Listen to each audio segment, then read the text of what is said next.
Ati obboleessa qabdu maamee akkamiin akkas farree akkas gochuu dandeessu obboleessa qabdu? Waan tokko maltii natti deebisuu hin danda'u jechaadha. Baay'ee dhukkubsatee na duraa baay'ee dhukkubsatee jira jechaadha.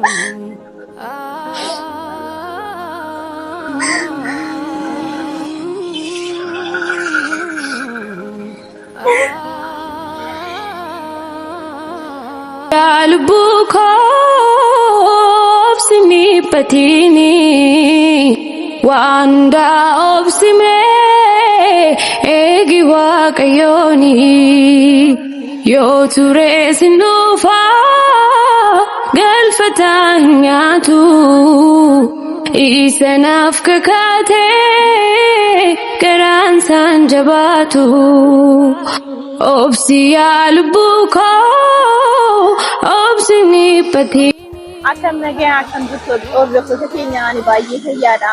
Viidiyoo isiniif gadhiisaan jirru viidiyoo sababni isiniif hin gadhiisne akkuma leen daddargitanitti jechaadha. Farreen tumamee ture maameen tumsiisee ture waan ta'eef baay'ee dhukkubsatee jira. Kanaaf viidiyoo gadhiisuu hin dandeenye jechaadha. Kanaafidha kan viidiyoo gadhiisuu hin dandeenyee fi baay'ee dhukkubeen jira. Ammayyuu maal akkan jedhee isinitti mun beeku jechaadha. Baay'ee dhukkubaanii jira. Maameen garuu akkamiin akkas gochuu danda'e? Garaan isaa akkamiin akkas bicha baay'ee nama dhiba baqa waan jedhee isinitti mun qabu jechaadha. Amma farreen ilkaan isaa kun sadan jechaadha. Hojjechuu hin danda'u baay'ee kana qaallagee jira cabuuf irraa jechaadha. Baay'ee jechaadha. Kanaafuu bicha ammas waan isiniin jedhu jechaadha. Anis baay'ee cannaqameen jira. Miira hin taane keessan jira jechaadha sababa isaatiin. Innis baay'ee dhukkubsatee mana ciisee jira. Maal jedhee isinitti bicha waan isin jedhee isinitti mun qabu dhugaadha. Miira hin taane keessan galee jiraniitu jechaadha. Baay'ee cannaqameen jira jechaadha. Maameen garuu akkamiin akkas gochuu danda'eeni? Maamee ati viidiyoo kana ilaalaa jirta taanaan ati mucaa akkas gootee yoomiyyuu yoo ta'e iyyuu jechaadha yoomiyyuu as hin gadhiisu jechaadha. Mucaa akkas gootee deemuu qabdu turtee jechaadha. Innaa baay'ee gaddeen jiran iyyuu baay'ee nama gaddisiisaa jechaadha. Baay'ee isaa waan ta'ee jiru anas argee jira jechaadha. Innaa farreen baay'ee miskiinadha dhugaa rabbii. Ati garuu akkas gochuu keetiif baay'ee nama gaddisiisaa ishee. Farree anaafati. Bichaa bakka waan isiniin jedhu hin beeku.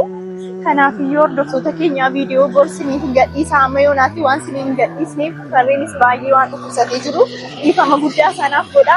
Innaa akka kana isiniin jedhaa jechaadha. Farree baay'ee dhukkubsatee mana jiraa jechaadha. Kanaaf waan qofatu gargaaraa jira mana keessaa. Gwaaddenyoonni isaa immoo yookaan saayiboonni isaa maamee barbaadanii jiru.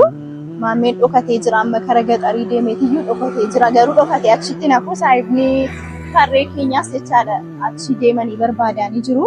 Farreenis ammaan tana baay'ee dhukkubsatee mana keessa jira. Ilkaan kun baay'ee dhukkubaanii qaamni isaa akka jiru dhukkubsatee jira jechaadha. Kanaaf iyyuu mana kimii kottu sin geessa jedheen ennaan deemuu hin danda'u naan jedhe.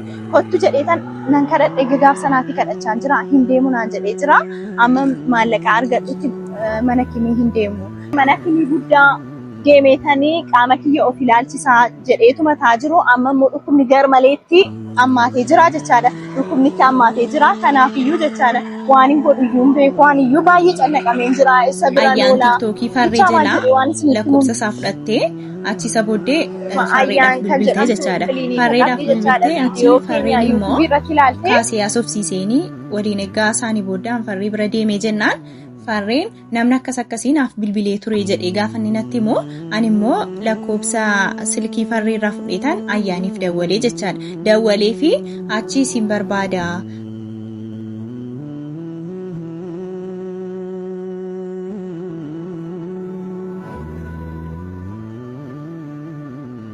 Ani farree nan gargaara waan ni barbaadeen nan gargaara. Kiliinika kiyya fidiiti borganama fidiiti kottu naan jettee jirti. Kanaaf iyyuu shadheen jira borganama kiliinika kana fideetan jechaadha. Asitti marammarsiisaa isumaayyuu har'a duufseetan ishee asofsiisa jedheetan as dhufee jira. Iskiimee waan isheen naan jettu immoo dhaggeeffadheetan farree kiyya borganama fideetan dhufaa jechaadha. Amma midhaan nyaachuu hin danda'u, haasa'uu hin danda'u, ol ka'ee deemuu hin danda'u. Baay'ee dhukkubsatee jira. Haasa'uus waa tokko malsii natti deebisuu hin danda'u jechaadha. Baay'ee dhukkubsatee na duraa baay'ee dhukkubsatee jira jechaadha.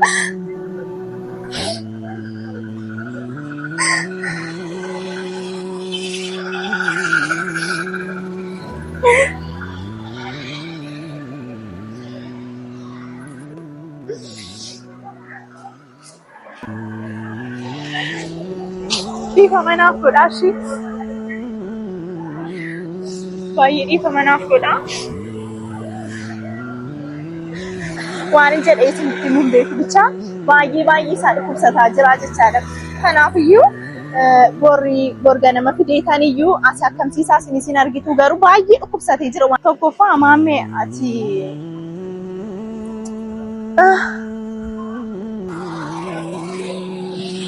ifa manaaf godha hordoftoota keenya himimmaa qabachuu hin dandeenye jechaadha.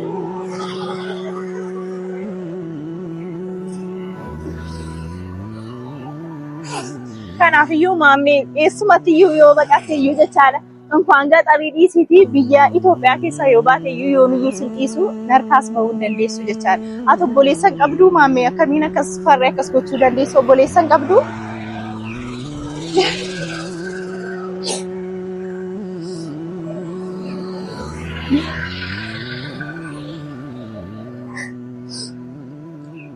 Ifa manaaf godhaatee hordoftoota keenya jechaadha.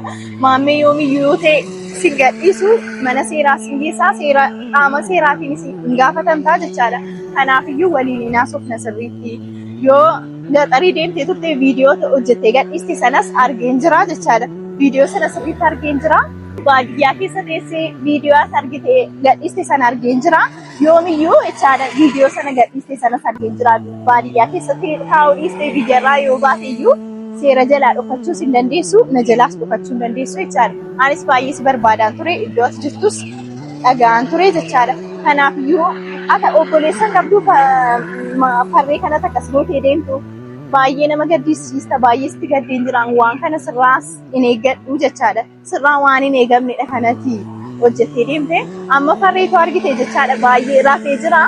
Akka kana caccabsitee, akka kana ilkaanirraa fittee akkamiin akkas gochuu dandeessi ati? Baay'ee nama gaddisiisa. Isumaayyuu bokkaan ammas baay'ee natti roobaa jira. Kanaafiyyuu hordoftoota keenya horii nu eeggadhaa jechaadha. Viidiyoo isiniin gadhiisa. As kiliinika kana fuulduran jira ammayyuu ishee haasofsiisuuf hin dhufaa jira jechaadha. Kanaafiyyuu bor nu eegaa bor viidiyoo isa kaan isinitti agarsiisa. Akka maleetti farree waan hin jedhe isinitti mun qabu baay'ee dhukkubsataa jira jechaadha. Haasa'uu hin danda'u gaaffii gaafadhus naa deebisuu hin dandeenye baay'ee garmalee dhukkubsataa jira jechaadha. Nyaatas nyaachuu hin dandeenye jechaadha. Ilkaan isaa kun baay'ee dhukkubaan jira. Isumaayyuu qaamni isaa akka jiruun baay'ee dhukkubsatee jira jechaadha. Mucaan maammeen garmalee dhahee deema waan ta'eef ani maammeen ala hin gadhiisu yoomiyyuu yoo ta'e iyyuu hin gadhiisu waan inni godhe kana deebiseen kaffalaati jechaadha. Kaffaluuf hin qaba. Kanaaf yoomiyyuu yoo ta'e maammee ammas viidiyoo kana inni ilaalta taanaan yoomuus hin gadhiisu ani aannaan jechaadha. Mucaa akkas gootee akka inni ka'ee hin deemne akka inni ilkaansa akkasii bichaa siifan godhaa jechaadha. Maammee ilaalaa jirta waan ta'eef akka fuuldura kiyyan dhufne jechaadha sin ajjeesa. Si galee miti. Kanaafiyyuu hordoftoota keenya borgaafa mana kinii fidee dhufu akka inni ta'ee jiru galmaree ta'ee jira.